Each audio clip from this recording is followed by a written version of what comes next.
See, what they don't know is they're tuning in to DBYT Podcast. My name is Taisha Hines, and this is my show where I'll explore the ins and outs of the world around me. You can tune in every Wednesday at 7 o'clock Eastern Time.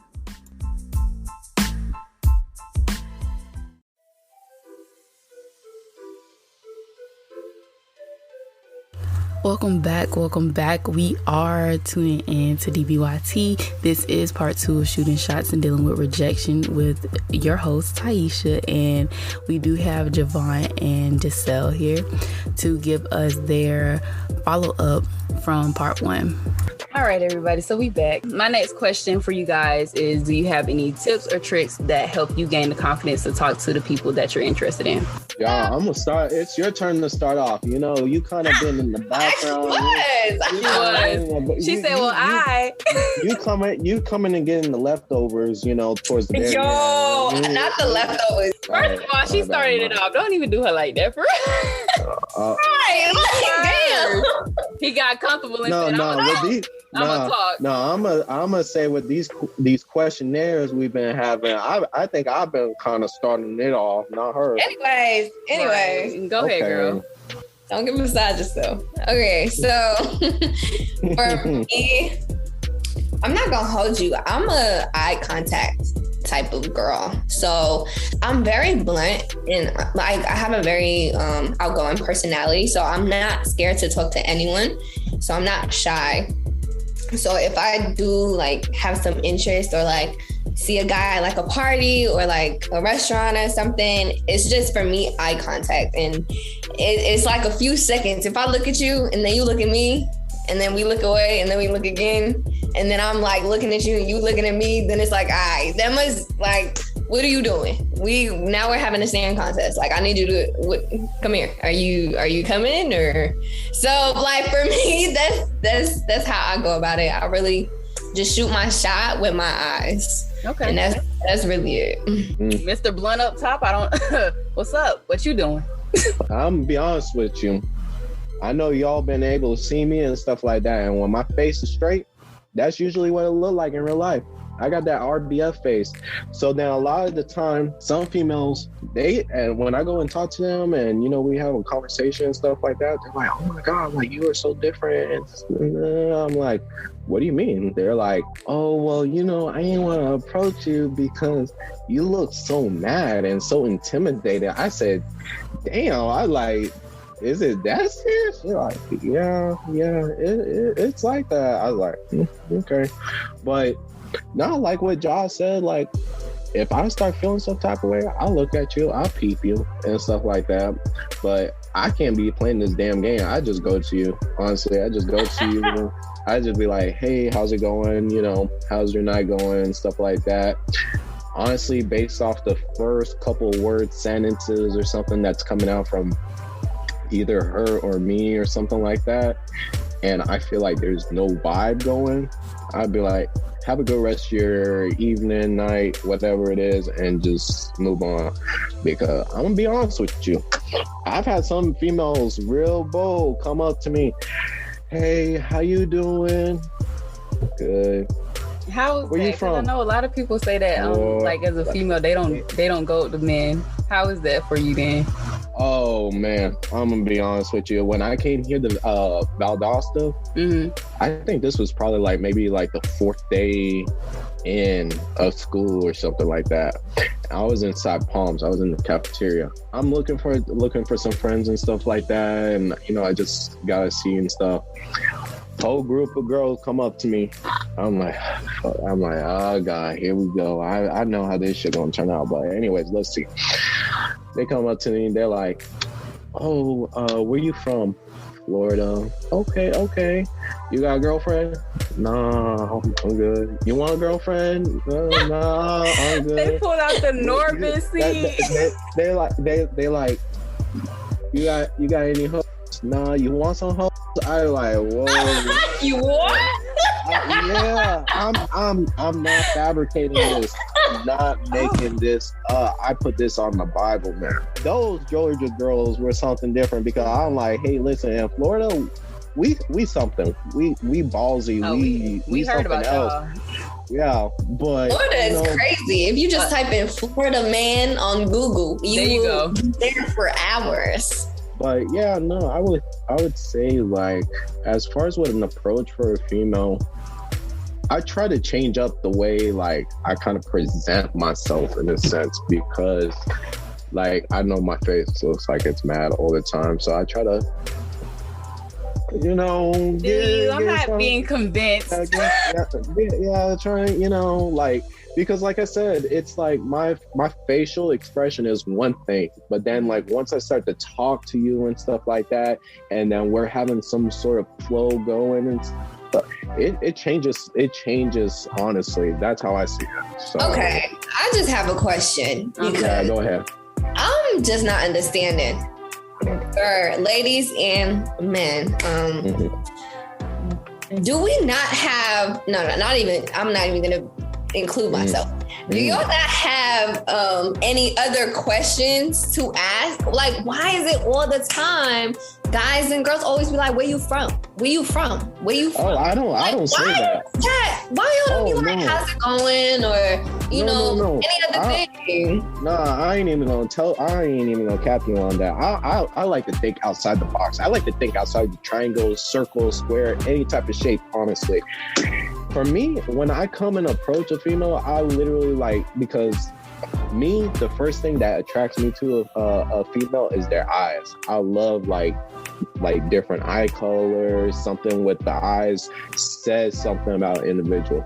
So I literally come up to a female and say, hey, listen, you know, I'm peeping you and I really find your eyes very attractive. If that's not even that your eyes even kind of grabbed my attention, I would say something as far as your outfit. Like, hey, listen, I was peeping you and I'm kind of fascinated in your shoes, like where you get your shoes. And, you know, it's kind of like building that small talk. Like from a small talk, then it's like, all right, then now where are you coming from? Are you like a Georgia resident, you Florida resident? Like, tell me something about your background. Like, where? No, it's just universal then. Yeah. Like, I'm asking still generally. I'm not saying that you guys do that. But it's every time. Like, every time, everybody coming up to you is always asking where you from. It's like the second question. Yeah. I think it's just to get like a general idea of like who you could be, maybe like they just want to, I don't know. People still ask, what's your favorite color? Like, people just want to know the basics so they can, I guess, see what kind of conversation can stem from that. So it's like, if I ask you a simple question and you come at me with the complexities, I'm like, okay, so what else? No. Yo, I want to see how you can carry a conversation. Like, can you pick up this simple thing and make it into something beautiful, or are you just gonna match this little energy that I'm just baiting you right now? That's how I look at it.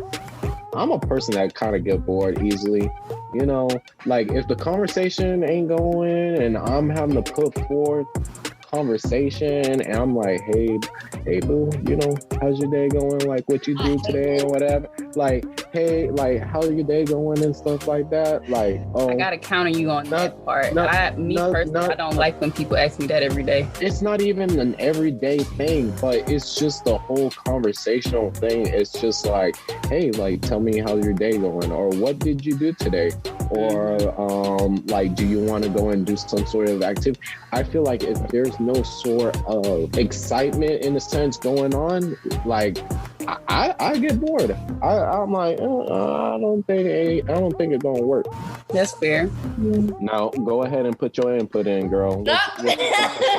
You talking about me? No, I was talking about Taisha. No. Oh, okay. You say you about to do who is he talking to? Oh. Yo, nah, go ahead. Come on, girl. Come on. What you want to know, man? What you want to know? You said you had a counter argument or whatever. I'm waiting for your counter argument. Now I do feel you when you say like you get bored easily. Like, it's so weird because when I talk to people, I always feel like we're so the same. Like, all three of us is like, yeah, I just see myself in y'all. But no, right? I do see a lot of yeah, I'm like, okay, me, I do get bored easily, but that's why I try to put my energy towards people who can make me laugh or that can be interesting outside like of how you doing, how's your day. I hate that question every day. That probably irks me more than anything.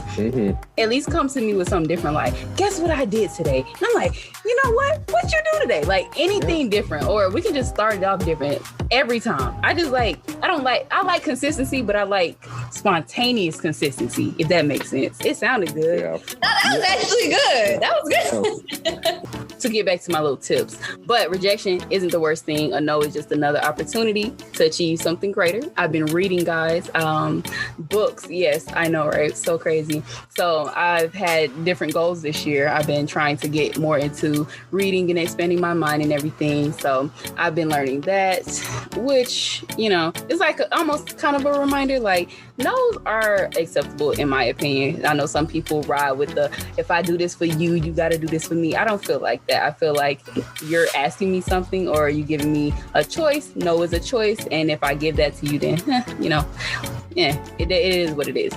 I actually, like, when this was back, I made these notes like earlier, but remember the first time I was supposed to come on, like in April? Yes. I actually had like my little notes. What you just said is definitely what I have on here. The word no should start being normalized as respectable.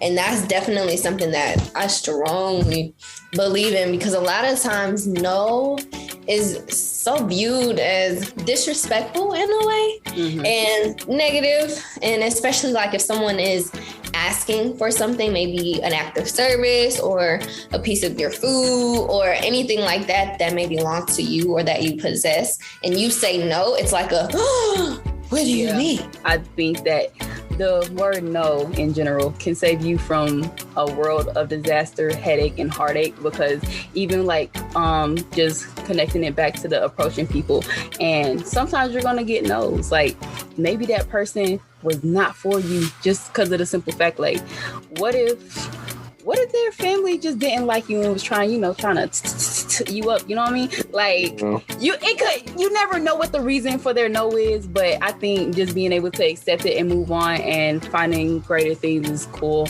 Right. And I feel like that shouldn't be like that. But of course, over so much time that has passed and different experiences with people, it's been so normalized that that's the first reaction of a no being heard and presented. So I definitely think that it should definitely start being normalized to where saying no is okay, and saying no and having that rejection is, once I said in the beginning, something I believe in is like, I'm going to find the blessing in that. Maybe that no is something that I really needed, because going on what you said as well, the headache and the heartache, I don't know what I'm about to get into, but God was definitely watching over and was like, nah, you're not going to like that. So hearing that no is definitely going to be a plus and a definite benefit, especially when it comes to tying it back into our actual conversation with shooting your shot and relationships and people that are like that. So I love that you had your notes, because that's what I'm talking about.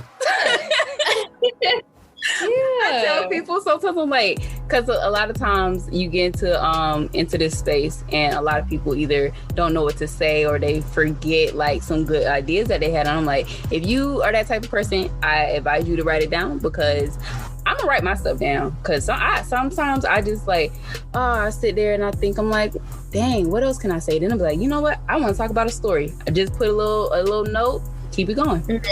Right. And it keeps you organized. Yeah, definitely. So point to point, it can, keep you stable. You don't have to go into everything, obviously, but just giving yourself a bullet point can now pull those thoughts and ideas for what you need to say. Sir. We waiting on you. Okay. What you got to say about the word no? Okay, now you getting the leftovers, huh? Crumbs. You got some sauce off to the side somewhere so I could, No, Javon, we're not about to play with you. Oh, okay. My bad. No, I would say with the word no, me personally, I wouldn't take it in any sort of negative way. I think it's just probably because of the way either I approach, the way I say something, or it just kind of depends on the situation for the time being. So like with me, I got a big heart. I'm gonna be honest. I got a big heart for people, and then sometimes I know how to be heartless, cut things off and stuff like that. If I'm in the spur of the moment where I'm like, yeah, I know I'm tired, or I'm like, hey, listen, I had just got something brand new, or anything, it doesn't, like what you said, it doesn't hurt to say no. There's always going to be a reason to why you are saying no. A lot of the times individuals will say, oh, why are you saying no? This ain't like you. Oh, I'm saying no just because, well, one, I'm either tired. One, I don't want you just touching my thing right now. Maybe I was going to utilize it like right after. Or three, like, hey, this is something that's personal and I just don't feel like in the mood of, you know, you doing whatever. So I would say with no, I don't think it's anything negative. I just feel like the way you approach an individual could kind of give you that vibe in a sense or in a way. Or I don't really know how else to really put it. No, that was good. Yeah. I get it. Yeah. So we are going to transition to I'm not going to say second part. I'm going to just say the next topic, which is taking risks and dealing. Well, we already talked about rejection, but I mean, you know, whatever. But taking risks, what comes to mind when you hear like the word risk? What feelings are associated with that? The first word that comes to mind is fear when I hear risk. Because a lot of times risks are something that you don't know. That's the simplest way to say that. It's literally stepping into the unknown and accepting that. And a lot of times people are very scared of that because people like to be in control of their life and in control of their actions, their moods, their anything, honestly. And it's that control that is so driven upon with our mindsets, with our beliefs, with everything really. And because of that, if we're not in control, it's like we feel so vulnerable and we feel so unsafe to the point where it's like we just don't know what's going to happen. And it seems to always go towards negativity and something that may be bad. And it's like, oh, because I'm, stepping into this and I don't have any control of it, I don't know which way it's going to go. If I had control, I know I want good for myself. I know I want the best. So when it's in someone else's hands, I don't know. They might give me the worst, and that's just how I guess risk and fear normally plays hand in hand together. Okay. I would say with risk, the first word that comes to me is success. Without you taking any risk, how could you be successful in the things that you are trying to do without, creating that risk or taking that chance? Because, like I said earlier, your dumb ideas could probably benefit you. It could make you successful. It may be a flaw of some sort, but still towards the end, it's going to help you out somehow, But one of that major viewpoints for me is that we're actually never in control of anything, honestly. Like, if we really want to be deep and real about it, we are on a ball called Earth and we are floating in space. So we didn't create that. Humans and mankind did not create that. You have a mind, you have thoughts, and you can think, and you have body parts, and you can move.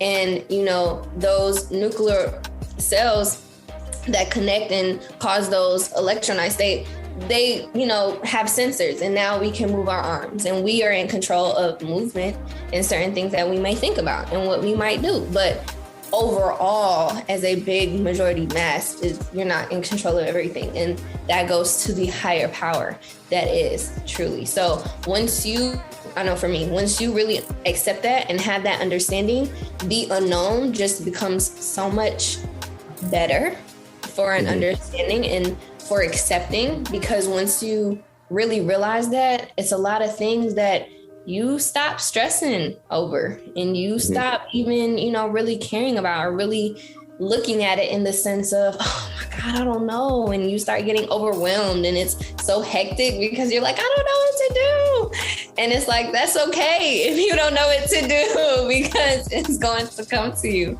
And if you just get that effort and that grind within yourself, and you keep it within your means of your own control and your own power, that the little you do have, then everything else is just so bliss and so surreal. It's really amazing when I think about it. And, but hand in hand, risk is something that's great, honestly. All right. I feel that we have experienced risk in some sort of way, as far as, hey, is it risk doing this bad thing that I know I shouldn't be doing? What's going to be the outcome? And either it's going to be positive or it's going to be a negative outcome for you. That's how I see it. When you look at it at a professional setting and stuff like that, especially like in the music industry and stuff, a lot of the times people are putting out music or something, and they're having to use their own money in a sense to travel, promote themselves, even though social media is a easy output for things. A lot of the times you have to put yourself out there for you to have some sort of success. So I would say I'm a kind of risky person. I'll risk it. What's the outcome? Yeah, I'll jump. Yeah, definitely. Bungee jumping, skydiving, something. I'll risk it. I'll get the thrill. I might as well get that adrenaline going and stuff like that. They say the worst part is jumping, and then the rest is free fall.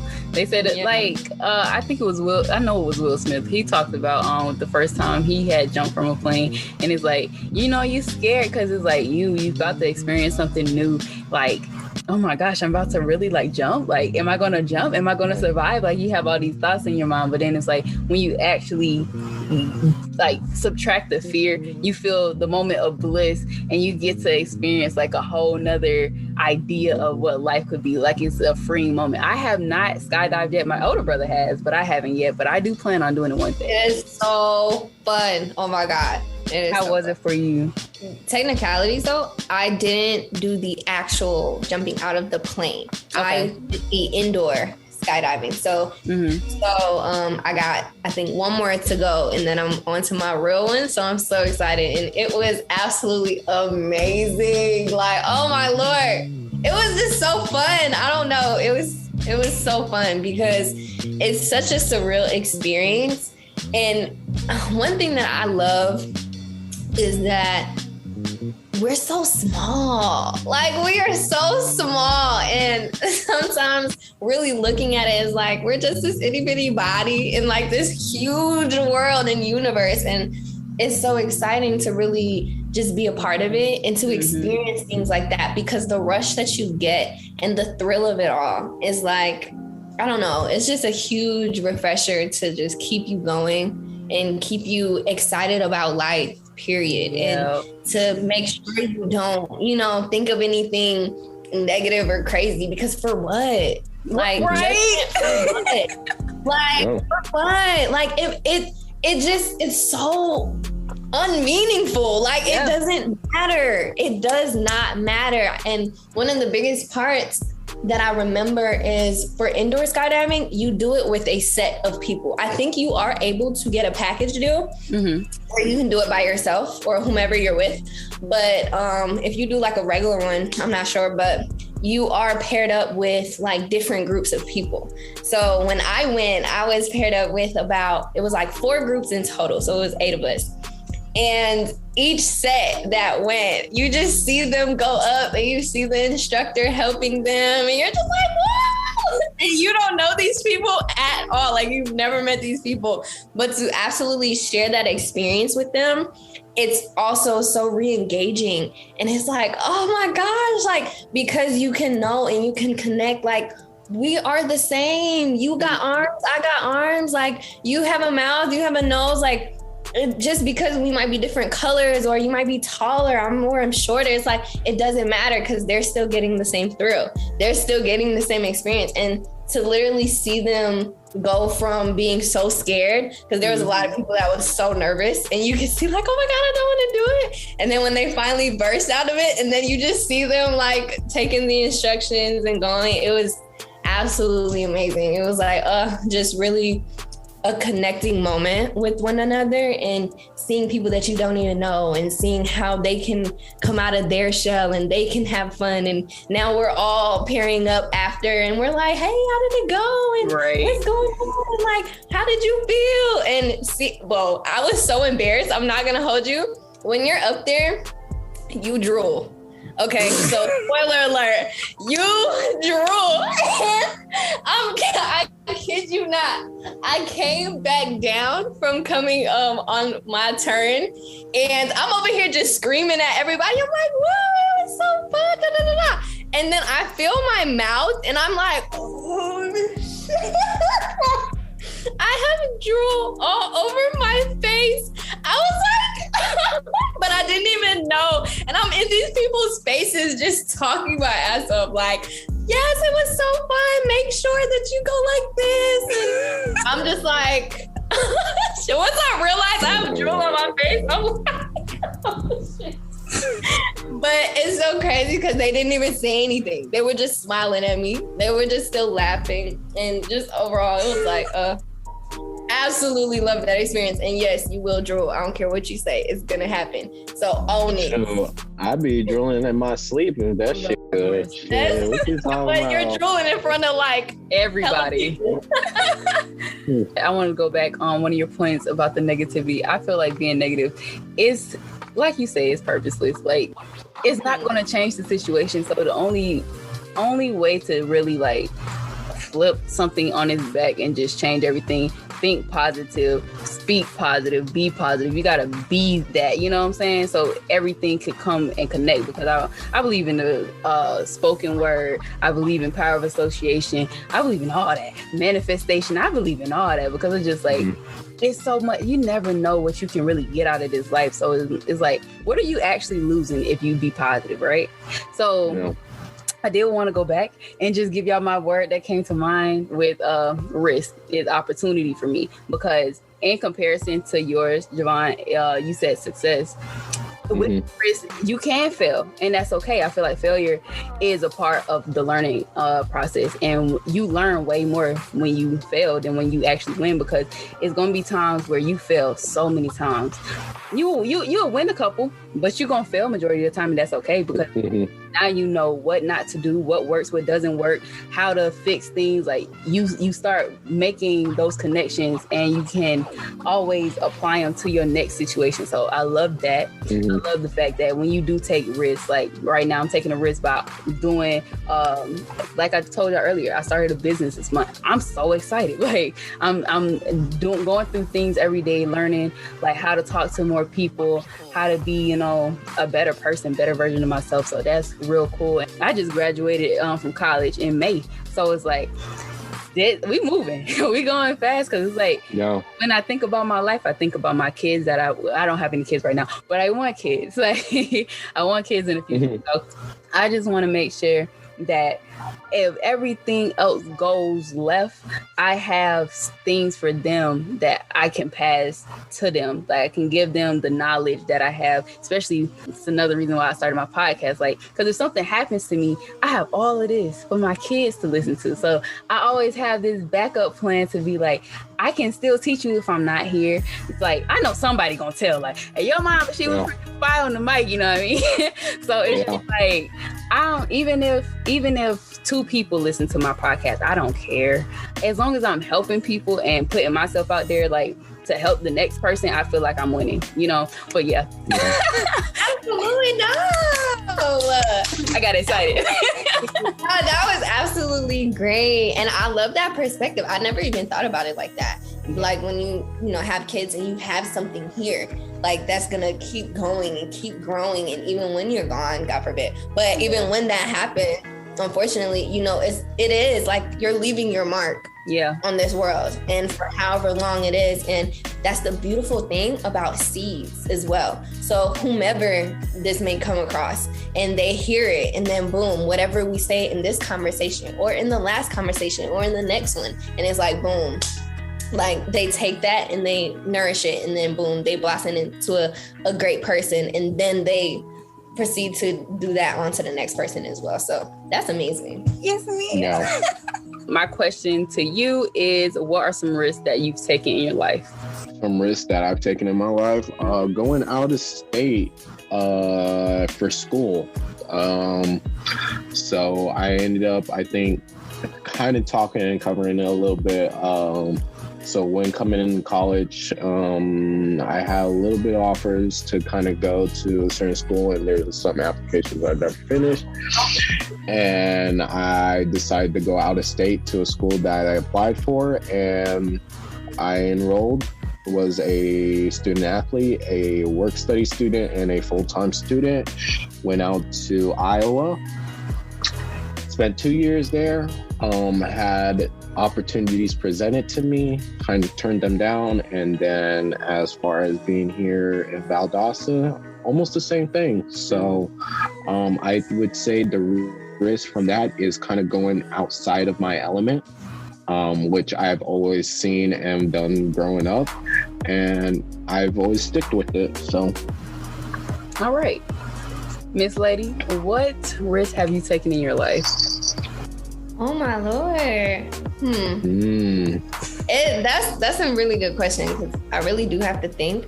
The easiest answer that comes to me is you could say speeding through like a yellow light, driving and stuff. Wow, that's a risk. it's really crazy because I have done that and I got into a car accident that way. Oh, so we're not going to talk about that. All right, well, we ain't going to talk about that. Yep, my bad. Yeah, we're not going to talk about that. But Okay. technically, it wasn't my fault. So, okay. But definitely going skydiving. That was one. But when I think of risks, like, I don't even compare them to like actual physical things that I've done in my life, because once again, I'm very blunt and very outgoing as a person. So I feel like everything I do, it's looked at as a risk, but from someone else that may be too shy or may look at that as like that's too dangerous, or that shouldn't be something that could, you should endeavor in because it's a risk and it's scary.